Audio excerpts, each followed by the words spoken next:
নমস্কার, আপনারা দেখছেন রাজশিক্স, সঙ্গে আমি সৌমাদিত্য। দুর্গাপুজো বাঙালির শুধু উৎসব নয়, বাঙালির আবেগ, বাঙালির গর্ব। আর বিশেষ করে কলকাতার দুর্গাপুজো আজ বিশ্ব মঞ্চে সমাদৃত পেয়েছে ইউনেস্কোর ইনট্যাঞ্জিবল কালচারাল হেরিটেজের তকমা। কিন্তু এই আন্তর্জাতিক সম্মান তো ছিলই, কিন্তু গত কয়েক বছর ধরে পুজোকে ঘিরে যেন রাজনীতির বাড়াবাড়ি, অনুদান, কার্নিভাল আর নেতাদের দাপট যেন একটু বেশি মাত্রায় চোখে পড়ছিল।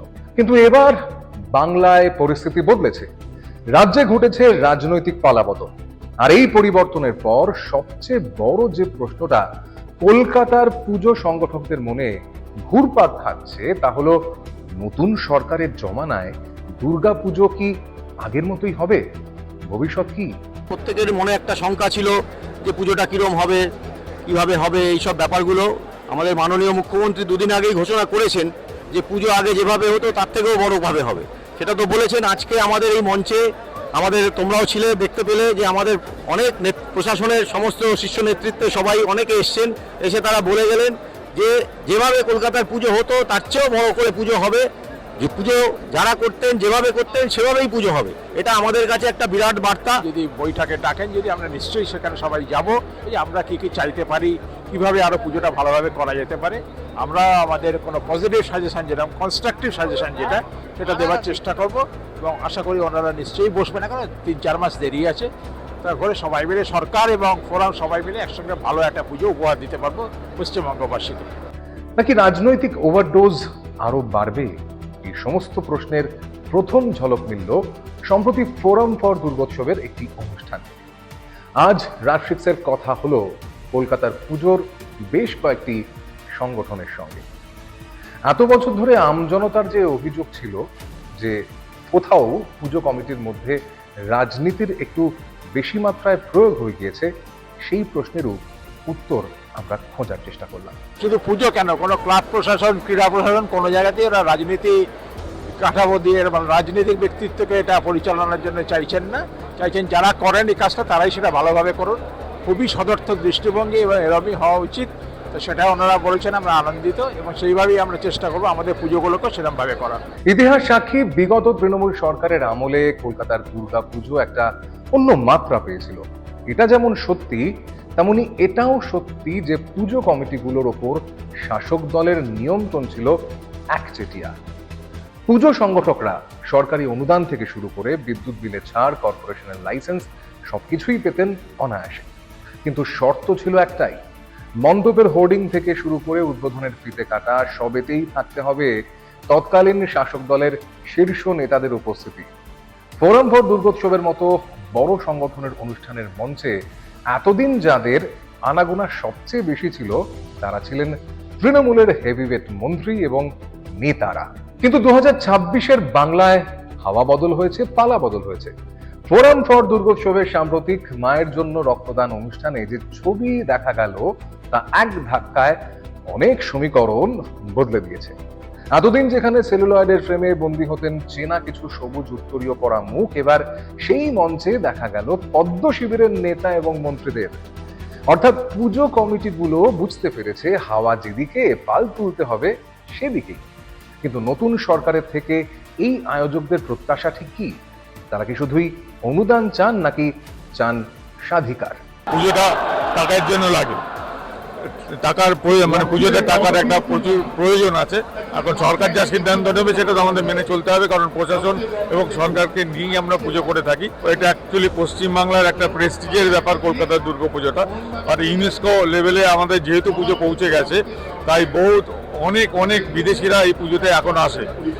বরানগরের বিধায়ক এবং কলকাতার বিখ্যাত সন্তোষ মিত্র স্কোয়ারের কর্তা সজল ঘোষের গলায় কিন্তু একটা স্পষ্ট অভিমানের সুর শোনা গেল।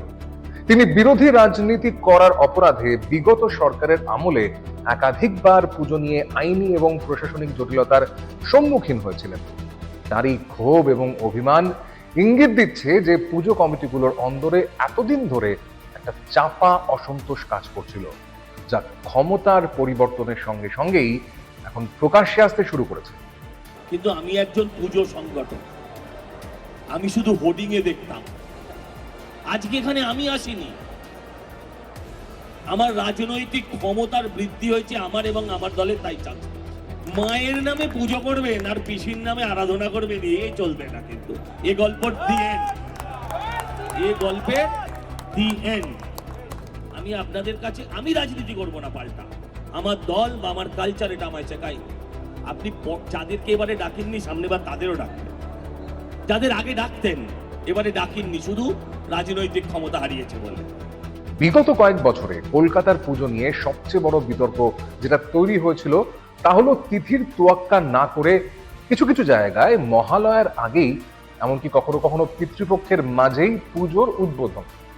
পুজোকে শুধু একটা কার্নিভাল বা মেলা বানিয়ে ফেলার এই প্রবণতা নিয়ে শাস্ত্রজ্ঞ থেকে শুরু করে সাধারণ মানুষের মনে একটা ক্ষোভ জমছিল। আর এই তিথি বিতর্ক নিয়ে এবার সরাসরি মুখ খুললেন বিজেপি বিধায়ক মানব গুহ। অন্তত আমরা এটা বরাবরের প্রতিবাদ করেছি যে মুখ্যমন্ত্রী এরকম তো হবে না যে আমাদের এসব যেগুলো নিয়ম কানুন আছে সেগুলো না মেনে উদ্বোধন করছেন, মহালয়ার আগে চলে যাচ্ছেন। এগুলো হবে বলে আমার মনে হয় না, হলে আমি প্রতিবাদ করব, মনে হয় না আমাদের হবে। কারণ আমি 7 বছর ধরে একটা প্রতিবাদ করে এসেছি এবং আমাদের পূর্বে যিনি মুখ্যমন্ত্রী ছিলেন লাস্ট 2 বছরে সুদ রেখেছিলেন, তার আগে মহালয়ার আগে থেকে তিনি উদ্বোধন করতে শুরু করে দিলেন সময়ের জন্য। এগুলো ঠিক নয়, হিন্দু ধর্মের একটা পুজোর একটা নিয়ম আছে। সবচেয়ে বড় কথা, আমি চাই পুজোটা পুজোর মতো হোক। মানব গুহর এই বক্তব্য অত্যন্ত তাৎপর্যপূর্ণ, কারণ নতুন সরকার আসার পর সনাতন রীতিনীতি এবং শাস্ত্রীয় শুদ্ধতা বজায় রাখার উপর যে বাড়তি জোর দেওয়া হবে তা এই বক্তব্য থেকেই পরিষ্কার।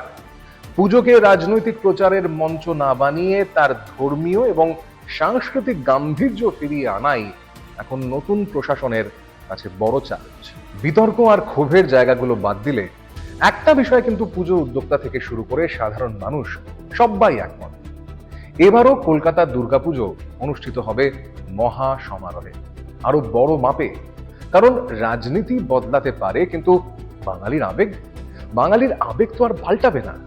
এই মহোৎসবের পজিটিভ দিক এবং সরকারের পজিটিভ আউটলুক নিয়ে কি বলছেন বিজেপি নেত্রী কেয়া ঘোষ, চলুন শুনে নেওয়া যাক। রাজনীতিতে আমরা নিজেদের মতানৈক্য থাকবেই, কিন্তু এখানে যখন মায়ের পুজোতে ভেদাভেদি না করে সব পুজোটা করুক এবং ভালোভাবে পুজো করুক। ওই থিমের আড়ালে যেন মাকে খুঁজতে না হয়, কোনটা মা আর কোনটা অসুর এটা যেন আমাদের খুঁজতে না হয়, এইটুকু অনুরোধ করা থাকবে সমস্ত পুজো উদ্যোক্তাদের কাছে। দেশ বিদেশের লক্ষ লক্ষ মানুষ এই পুজোর টানে কলকাতায় আসেন, তাই প্রশাসনের লজিস্টিক সাপোর্ট, নিরাপত্তা এবং সুষ্ঠু পরিকাঠামো পুজো কমিটিগুলোর জন্য অত্যন্ত জরুরি। কেয়া ঘোষের এই আশ্বাস পুজো কমিটিগুলোকে কিছুটা হলেও স্বস্তি দেবে। পুজো মানেই বাঙালির একটা আলাদা আবেগ, আলাদা একটা ইমোশনের জায়গা। বছরের এই কয়েকটা দিন মানুষ সমস্ত দুঃখ কষ্ট এমনকি রাজনৈতিক ভেদাভেদ ভুলে এক হয়ে মেতে ওঠেন। প্রশাসনিক সহযোগিতা বা গাইডলাইন অবশ্যই প্রয়োজন, কিন্তু উৎসবের উপর রাজনীতির এই ওভারডোজ বা একচেটিয়া আধিপত্য কখনোই কাম্য নয়। এখনো দুর্গাপুজো প্রায় 4 মাস বাকি। নতুন সরকারের অধীনে কলকাতার পুজো কতটা রাজনৈতিক প্রভাব মুক্ত হয় নাকি শুধু রঙের বদল ঘটে, সেটা দেখার জন্য আমাদের নজর থাকবে আগামী দিনগুলোতে। এবার প্রশ্ন আপনাদের কাছে, আপনাদের কি মনে হয়? মমতা বন্দ্যোপাধ্যায় সরকারের সময় দুর্গাপুজো কি সত্যি অতিরিক্ত রাজনীতিকরণ হয়ে গিয়েছিল? আর নতুন সরকারের জমানায় পুজো কি তার পুরনো গৌরব এবং স্বাধিকার ফিরে পাবে? আপনাদের মতামত কমেন্টে অবশ্যই জানান। এই ভিডিও যদি আপনার ভালো লেগে থাকে তাহলে অবশ্যই কমেন্ট করুন এবং শেয়ার করুন বন্ধুদের মাঝে ছড়িয়ে দেওয়ার জন্য। আপাতত এ পর্যন্তই, আবারও দেখা হবে নতুন কোনো ভিডিওতে। জয় হিন্দ।